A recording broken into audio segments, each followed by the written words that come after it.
বাড়িতে কেউ আছো? কেবে? দাদা আমি এসআই এর ফর্ম ফিল আপের জন্য এসেছিলাম। কি সায়ার? আরে দাদা SIR। ও আচ্ছা, তো ফর্ম ফিল আপের জন্য কি কি লাগবে? তেমন কিছু লাগবে না। আপনার আধার কার্ড, আপনার বাবার আধার কার্ড, আপনার মায়ের আধার কার্ড, আপনার দাদার আধার কার্ড, দাদুর আধার কার্ড, আপনার দাদির আধার কার্ড, আপনার নানার আধার কার্ড, আপনার নানির আধার কার্ড, আপনার নানির বাবার আধার কার্ড, আপনার নানির দাদির আধার কার্ড, আপনার নানির ছেলের মায়ের আধার কার্ড লাগবে। এবার যদি আধার কার্ড না থাকে এদের, তাহলে তোমাকে 2000 সালে যেন ভোটার লিস্টে অবশ্যই নাম থাকে।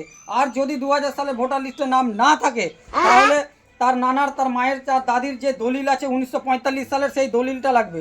এবার দলিলটা নিয়ে আবার তোমাকে কলকাতায় গিয়ে তার কোর্টে গিয়ে এফিডেভিট করতে হবে। এইসব করলে তবেই তোমার হবে। সোজাসুজি বলে দিতে পারতা যে বাংলাদেশ চলে যেতে হবে, অত ঝামেলা করার কি আছে?